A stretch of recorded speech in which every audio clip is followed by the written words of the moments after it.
Hi, everyone. Come on up. Gentlemen. Cool. That was cool. Should we give another round of applause to that? That's what people generally say.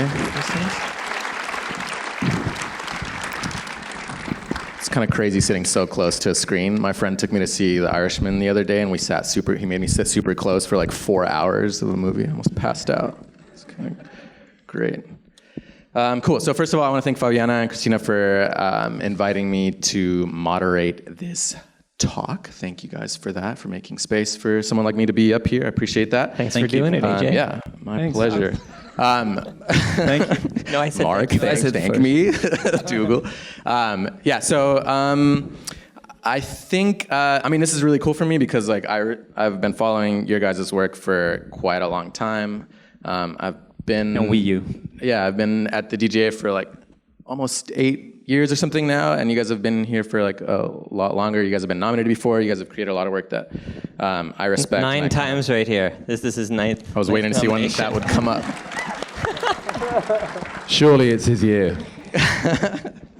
And you guys all do pretty kind of distinct and unique work that I think has inspired a lot of people throughout the year. So seeing the work up there, seeing you guys up here, it's certainly a pleasure. So my hope for this conversation is that we have just kind of like a holistic conversation.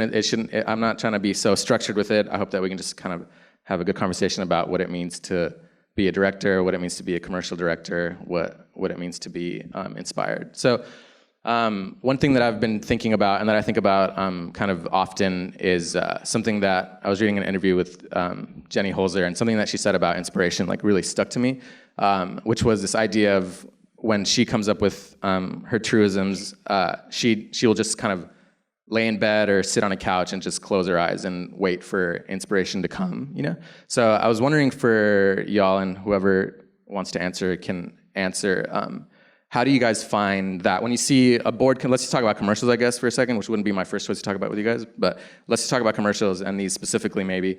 What is that moment for you guys when you first see the board and maybe you're thinking about it, maybe you've already had the conversation with the people, like what is that moment? Do you guys collaborate with other people to try and come up with what your angle is on a certain thing, or do you guys find it better to like meditate or find space like that to come up with that? So anyone can kind of take that. Okay, fine. I'll start. I can put names before the questions too, if that helps. Really? I've just been in a car crash. I'm not sure. Dougal was in a car crash half an hour ago, so. Can't remember really. Depends on sometimes you get it straight away. Other times. How about this one? That one. Well, that was all on. By the way, that one actually does have. They speak in it. I don't know when they were. Yeah, I was going to ask. You couldn't hear any dialogue. Mine didn't have that stuttering in it either. Just as £9 million on the. $9 million.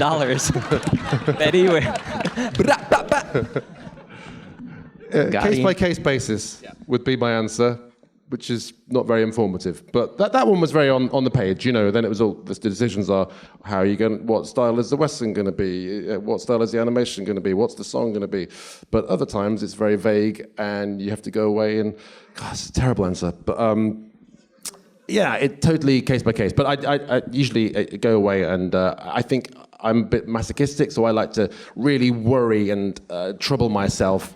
And only when I feel I've gone through a lot of pain do I feel, I'm doing it justice. I don't like to go, oh, that'll work. I like to really worry about it, and so over to the pros. 9 times.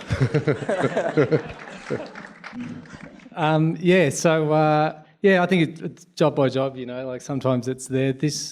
That job there wasn't really there because I was like 4 people in an office doing a project. It wasn't the most exciting thing on the, the idea. So it was kind of like, okay, how are we going to turn this into something good, You made it so exciting though, considering that's what it was. Incredible, well done. Thanks. And I guess I've worked with the guys at Apple a lot, so I knew they would be up for doing something cool. But it wasn't really like I didn't read the script and go, oh my God, Jess, this is going to be amazing. It was kind of like, okay, we've got some work to do to make this, Did you know what kind of characters you wanted for each one before, or did you kind of let them kind of decide what their We kind of had some early conversations, yeah. But I tried to keep a really open mind in casting. I kind of knew, I just knew I really wanted one guy to live at home with his parents. And that was about it. And then I knew that there should be like some neurotic people in there and stuff. So I kind of had some like ideas, heading into casting. But then they kind of all got thrown out a little bit. You just kind of I was like, I like that guy, and then it sort of all started to come together a little. Was it your idea to take them kind of out of the office too, or was that? That was. It seemed like you made it kind of a bigger deal than I imagined. It's kind of a bit of a different project, that one. Because I'd done quite a bit of work with them before. It wasn't so much like, this is the script, let's shoot the script. It's kind of like, oh, we've got this idea, we want to make this little film. And so it kind of evolved, it was kind of like, we kind of knew what the premise was, but I kind of was like, oh, I really want to find out what makes these guys tick and what their home life is like, and if they're divorced or if they're in relationships, and just really dig into all that, so. I think that's unique because I think a lot of people would have maybe just relied on the Office kind of idea of it and on the rigor of that in some way, but I think it's cool to actually get a sense of who these people are, by doing that. Like the really specific character beats in that, I think make the ad way more interesting, right, than something just like... Thanks, yeah. I'm a bit kind of anal with all that sort of stuff. I kind of like got all the characters and kind of like worked with, gave them, all the actors way too much detail. I was going to ask that, yeah. Did they like that? You can tell though, the performances are so good and specific, and their relationship is so specific. Like when the elevators closed at the end, I was moved. I was like, I hope they get it. Thanks. Wasn't that moving on set, but I'm glad. I think it's just that, and just giving the actors stuff to work with. That was probably the main thing. When did the pizza box come in to play? Was that from the very beginning? No, that was the beginning. Yeah. God, that took ages actually. That was like, the biggest thing was like, what are they going to do? Kind of thing. So we kind of didn't know. So then we had like all sorts of ideas for like what they're going to do. And we talked about it way too much. And then Apple had already done this pizza box, like made around pizza box before. So what do you mean? They had already done that in a spot or in real life? Some guys at Apple had already like made around pizza box previously. Yeah. And so they were like, let's just use that. And I was like, fine. You're like, I want to stop talking about it. I was like, that's cool. But I was like, yeah, let's just do that. Yeah. Nice. That's cool. In terms of brainstorming, sometimes a lot of times it's you put something in your head, like almost like, an assignment, not so literally, but it's kind of like that. And then it's like, that daydream time as you're driving or in the shower, and you're kind of percolating it, and things come. But also I talk a lot, like to Amanda, my producer, or David Zander or whatever, talk through an idea, and like when I'll read a board, like right off the bat, I'll know this is not something I want to do. There's nothing in here that grabs me. Yeah. But like for this Medmen one, it was written very different, but the idea of telling the history of cannabis and sort of showing how as the craziness that our country can be in terms of just deciding this thing is bad in 20s or 30s, and everything that came out of that, and and also just sort of the progress that just sort of clocking progress, but it was written in this way where the narrator is walking from vignette to vignette. And he's George Washington, and then he's the guy getting frisked, and then he's the guy in court. And I couldn't quite understand how you'd read the emotion of the scene as he's talking. And so that's, I don't know, just from talking to Amanda, like talking through like why I liked it, I'm not sure exactly but it was like in like just talking. We probably like half an hour after we got the boards, or an hour after we got the boards, just like banging against what I liked about it, what I didn't like about it, and then sort of finding this place where it's a museum, it's what dioramas, and also I love dioramas, and the idea of making life-size dioramas was just a dream.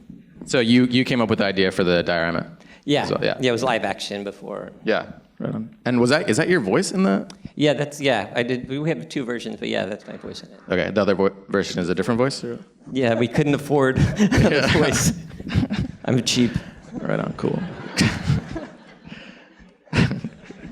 And when did, because what's the actor's name? Jesse Williams? Yeah, Jesse Williams. Yeah, when did he come on board? He was involved early on. He's amazing because he was also involved in.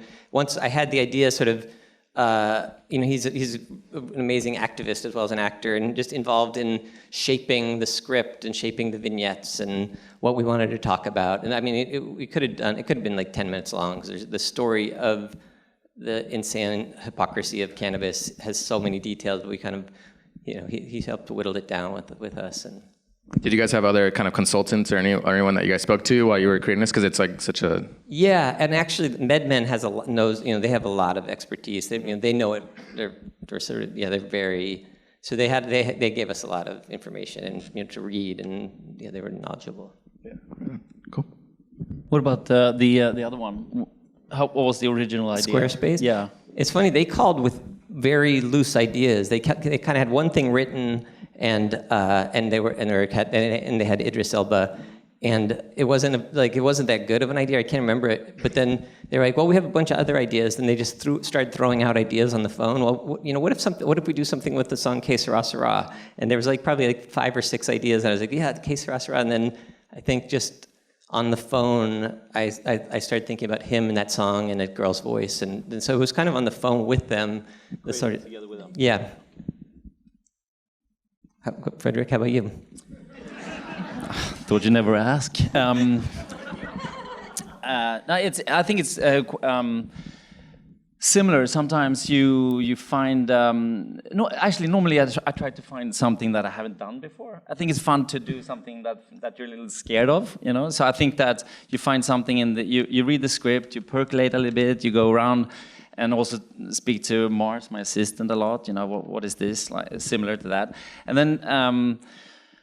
With the Apple spot, I think yes, it's interesting to cast the most lazy guy that doesn't need to do anything but just go up and. So that was kind of the expected to dig into that cast, and that was really exciting. But the most exciting thing for me there was to find the ultimate lazy garden. And that became my thing, where would this guy live? And it was very hard to find a really lazy garden in Los Angeles because there is no. That was lazy in LA? garden. There is no, yeah. Meaning not groomed? Is that? Yeah, not groomed and with a lazy hair, which hasn't been, fixed to the minutia, and have gardeners all over it. But obviously this place has that too. But it was just the ultimate lazy world where these guys could be living. So that became my obsession, and me and Lena were in every single garden throughout LA County. I can who's tell Lena? you before we Lena? found this place a couple of blocks from where we lived. Actually, Really? Not Lena and I, where Jenny and I live, but. And then so you find different things, and I think with the going through the floors, it was very much about. I just fell in love with the idea of having a very strict. Every set and every frame had to be very disciplined and just build exactly that. So to go back to the Apple one, I think that one's interesting because it feels like that one feels like kind of a dream, project to work on, because it almost feels like a director driving around or something and coming up with an idea and be like, that'd be cool if I could do that, but it would never be a board or something. Like it would never be something that comes in. So that seems like. No, it was kind of the way it came in, actually. I don't think it changed much. We were talking back and forth, me and the creatives, if we should do it like a one take, but no, we need to see the close-up of the phone, and of course we need to see him then. And that chair was automatic? That yes, we built it. We built the surprising, thing. It was automatic. Yeah. Right on, cool. So Dougal, to go back to you now.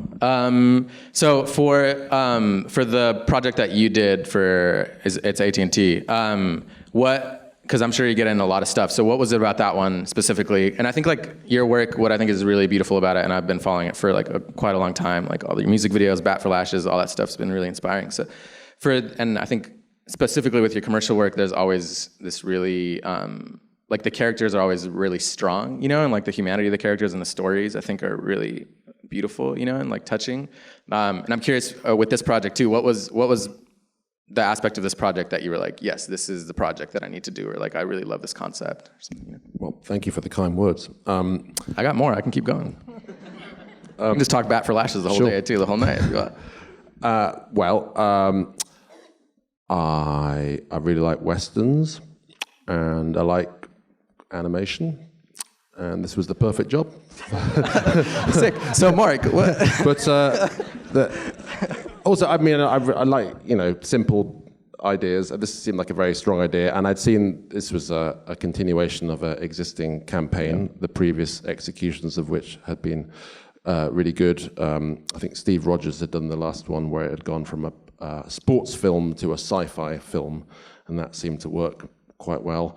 And in terms of the characters, yes, well, I guess we're just dealing with, archetypes that you know in your head from genre films. So, the robbers were great fun to cast because they just had to look really swarthy and like guys from, Once Upon a Time in the West, and that's one of my favorite films. So that was really fun. So that all appealed to me, all the detailing and the location. I love the American West, and I love Monument Valley. So all that appealed to me. In terms of and then I just love the rug pull and how extreme that could go. I really wanted the crash of the train to be super violent and nasty, so that when you went into this nice, innocent, happy world, it was amusingly incongruous, which is all stuff I said in the treatment. And that's why I can say these big words now, because I can remember them. Yeah, you're just digging deep into what the treatment was. Yeah, but and it was so fun. There was all different. I love working in different mediums. So this was a bit live action, a bit CG. Obviously, we didn't really crash the train. That was Method Studios allowed us to crash it. And then I love animation, and I also love music composition. I actually composed the song. I was going to ask, yeah. In fact. Can we clap for that? That sounds sick. Thank you very much. Strangely uncredited, but I did compose it. Unpaid, uncredited. And strangely unpaid. So I just like the whole holistic approach, doing a little bit of, I love location scouting, I love the casting, I love the designing the models. I work with an awesome art director up in, animation director and production designer for animation, a guy called Paul Harrod, who'd worked on Isle of Dogs, the Wes Anderson film. He was fantastic and got to do that up in Portland. It appealed to me on lots of levels. But hold on, you sat down before you were shooting, and you sat down in front of a piano or in front of something and just banged out the song, or what was that? Yeah, kind of. That was part of the, because I love to try and plan it all out as much as possible and leave, any possible creative spontaneity. Try to eliminate that, just absolutely be totally bureaucratic and stick to an animatic, and that's what I do. I try and decide it all to begin with, and I'm so worried about how it's going to turn out. I like to see how it's going to turn out by drawing it and making a little, I call it a crap-o-matic. It's like an animatic, but it's crap. And then, with something like this, there was no way, I had to do the song. I had to do it because we didn't have a song. They didn't have the song. No, they just said there's going to be a song when they go back on the Of course, agencies. Track. Yeah, so I said back on the track. That sounds like a good name for a song. So I wrote the song on a guitar. And then I put that to the drawings. And then, it just evolved as a, I'm sure there's real film guys like to be all organic in the process. I don't like that. I just like to get it all decided as early as possible and stick to the plan. Yeah. That's incredible. And how much does that plan change in the edit? Does it change much? Or Never changes. No. A frame here and there, maybe, but that happens. It's big arguments. And what if the plan's not good? The plan's always good. That's actually true, because everything you do I'm always like, no. How is everything Dougal does always amazing? Pretty much. I'm not just... Flattery will get We're you only seeing this everywhere. because you just got out of a car accident. And we're really upping you up. You don't see the ones that don't turn out that well. Which I don't think there are any. A few. Right on. Cool. How about another question? Sounds like a good idea. So one thing that you guys are all pretty well known for, and I think is a question that you guys have probably gotten here before, is casting. Mark, we talked a little bit about that for your film, but one question that I had, and I think that might be helpful for other directors here, et cetera, is just when you're doing commercials, obviously you're not just doing them in a vacuum, right? You have to collaborate with other people, you have to collaborate with the agency, et cetera. So in terms of casting, maybe Mark, you can start, and if anyone else has any other thoughts, that'd be cool. If you have someone that you really love in the casting process and you're coming up to some problems with that, et cetera, with the agency or something, is that something that you're really strong about? Is that where you really plant your flag, or just? Yeah, I'm kind of really annoying because I just everyone's always like, oh, you've got to have options and stuff. I'm like, there's no options. There's just like, that is the you know, like, I don't know, you know, I don't know, you know, when you can feel it sometimes and you're just like there and you're just like, yeah, I'm kind of it's kind of weird, yeah, because sometimes it's depends on how involved everyone is. You know, sometimes you just kind of left your own devices a little bit more and then you kind of just can choose. But then other times when it is more of a collaboration with everyone, then it gets trickier. But yeah, you know, I love casting and I don't know, people just speak to me and then I'm just like, that needs to be the person we use, you know, and I don't try and do the option thing very much, which doesn't make me very popular very often. Damn, I should try that. How does that, like, okay, because you guys have been doing it, you've all been doing it for like decades, you know, or you've been doing it for a while. We're old. Yeah, no, I'm very aware. So do you think that comes just from the fact that, for example, you guys have been doing it for so long and it feels like the agency just trusts you guys to do that, or maybe you guys have different experiences, you know? Because I find that I come up against like heat sometimes, you know, when you're working with the agency, specifically trying to cast like people of color or things like that, you know? When you get into that world, like usually like politics come into play and it gets like pretty complicated, and I've been like beaten down like with stuff like that, where you try and fight really hard and it's like, oh, I can't. Oh, okay, cool. Like I have to go with this other person. I think you have to kill them with your enthusiasm. You have to drown them. Well, I'm with enthusiastic, right? Yeah, but that's. I think that's how we, you know, when we feel like we're really excited about something, you know, literally kill sometimes. Yeah, yeah. Then no more problem. You don't let any space for any doubt, right? And yeah, right. Yeah. You told me. It's always tricky, you know. It's always tricky, you know. There's always a lot of powers at play, but yeah, I just try and go with my gut, you know. Yeah. Yeah, that's cool. What was the casting process for this project specifically? Well, it was quite tricky, really, because it was all non-union casting, actually. Too, you know, when you're casting. When I first heard that, I was like, shit, you know, like everything here is reliant on those actors being great, you know. Like, where did you shoot? We shot it in Mexico City, but we cast it here in LA and New York too. But when I first heard it was like non-union, you know, everyone probably knows. You're like okay, yeah. And then isn't that weird that Apple are non-union? I know, it's kind of weird. I kind of find it quite weird. They're non-union. They're all non-union. Yeah. So put that in your like. You know, trying to find, you know, especially when your whole spot revolves around the actors, the fact that you know, they're all non-union. So I got a great casting director, Jodie Sonnenberg, who I work with just all the time. I've just worked with her ever since I started working here, actually. Yeah. So and she just knows what I like, and so we saw like shitloads of people, and just sort of gradually started to pull them together, you know, and then just got really lucky too, I guess. You know, just some great actors in there. Yeah. Fredrik, where did you find your guy for the Apple spot? For the Apple spot? Casting, yeah. That was, funny enough, not my first choice. I had another first choice. You weren't enthusiastic enough. I was really enthusiastic about another guy, but that time it backfired. This guy was better, actually, and the agency convinced me. So I was... was that just a traditional casting session and you find him there, or? Yeah, it was, traditional casting, you know, I mean, we just needed that guy that... We had a great first choice. He was also great. He was the second choice. Actually, no, I remember now. Sorry. I want to say this. I actually had him as a first choice and then changed my mind. I started doubting myself, presented another guy, and I felt so stupid because everybody loved this other guy. So I had to go. It was very, very confusing. That was a very bad example. I don't want to actually talk about it. Yeah, all right. Let's move on. But normally, I'm very sure what I want to do. You know, normally, it's clear. I am. Sorry, but on the Coke thing we did, me and Emil, who's here somewhere, we were in Stockholm and tried every fucking actor in Stockholm, and we did it in my flat, and we had them make love in our bed in our. Sorry, Jenny. That's weird.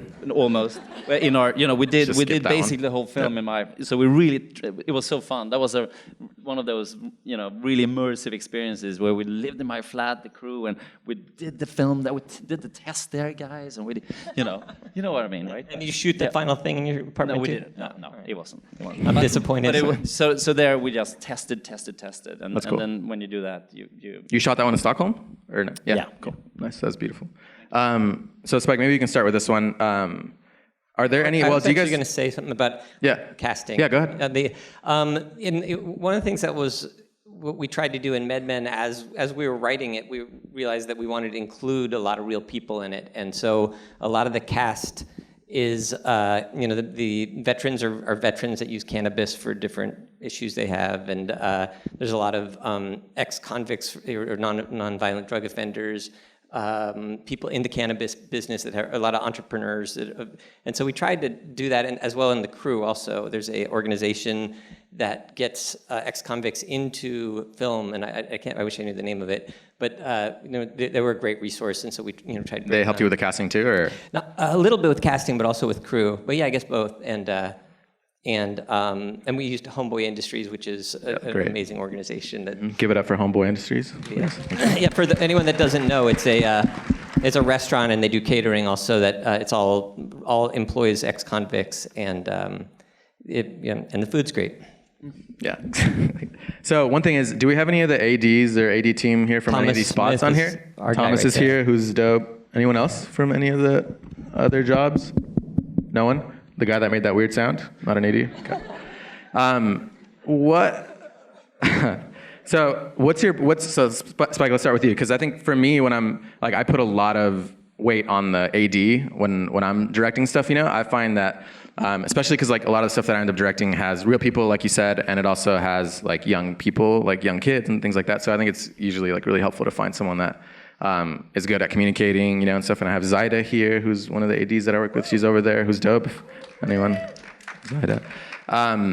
So what's your process with Thomas? Because I know you guys, it's probably pretty different than maybe the other guys, because you guys have been working together for like quite a long time. So what's the process like, specifically on set? Are you, On set, well, we've been working together 25 years, and so I think basically, the first commercial I ever did is how I met him, and it was a Nike commercial actually in San Francisco, and it was Pete Sampras and Andre Agassi, and they pull up in traffic and stop a cab and get out and set up this net and play tennis in the middle of the street, and all these people start joining. So in the morning we did the kind of scripted, storyboarded story part, and then in the afternoon we just let like 1,000 people into our area and just shot them playing tennis. And Thomas always jokes because he said it's the only job he's ever been where he didn't see the director for all day, because it was just, we were all, there's like 8 cameras and we were just running around.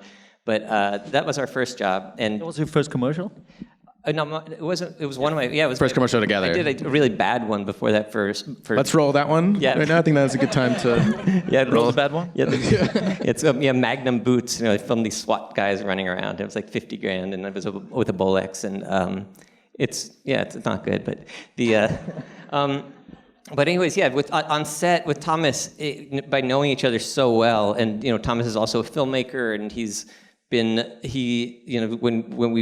when we shoot, he takes a lot of time to get to understand what I'm trying to do and why I'm doing it. And so when we're on set, he knows when to protect me and give me space, and and push things around if he knows I'm struggling to get something, and he's already sort of planning in his mind, moving things around, and on films, it's like I don't know, hundreds of scenes that he can sort of all hold in his head, and but yeah, it's a gift though, because we don't have to talk as much as which I'm not good at talking, so it works good. Cool. Dougal, who was the AD on your? The fabulous Peter Cohn. Yeah. Where did you guys shoot that one? We shot that in North Nevada, in a little place in the middle of the high desert called Ely, and it was 6,000 feet up, and we shot it in January, and on the first shoot day it was minus 18 Celsius. You don't use Celsius here, do you? That's quite cold though. Yeah.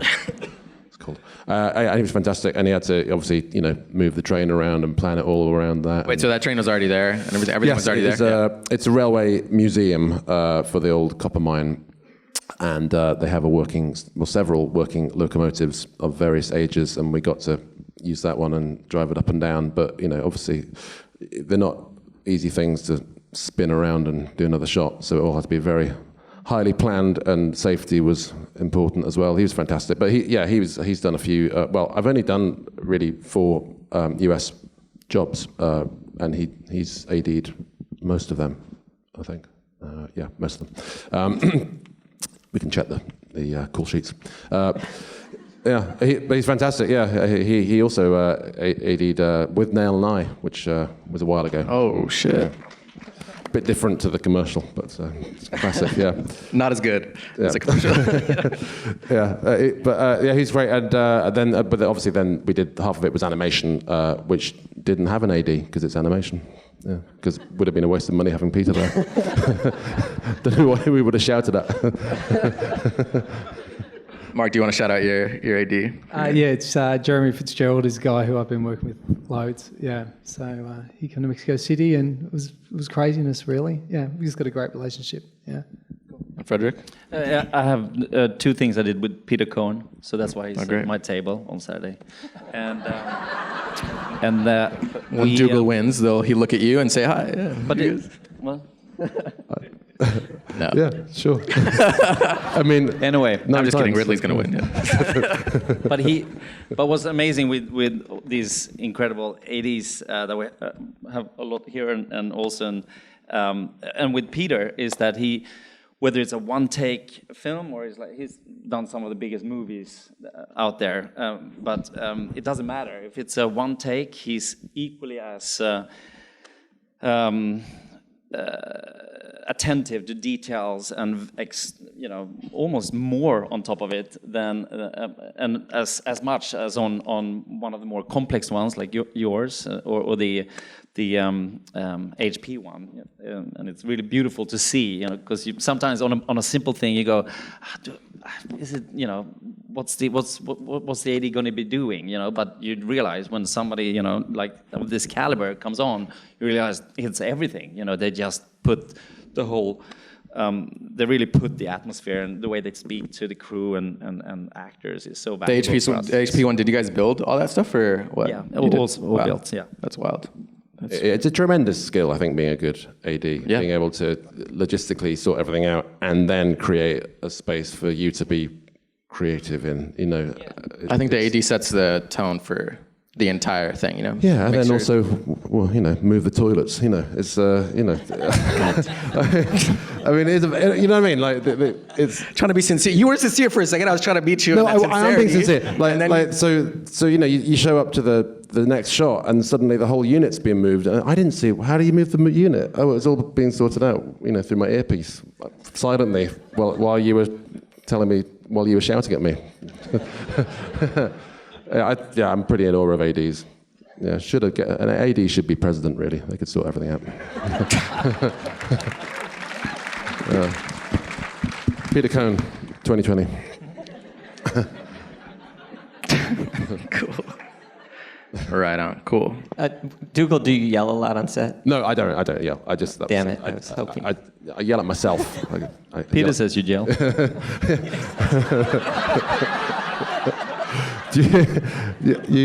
You don't yell very much, I imagine.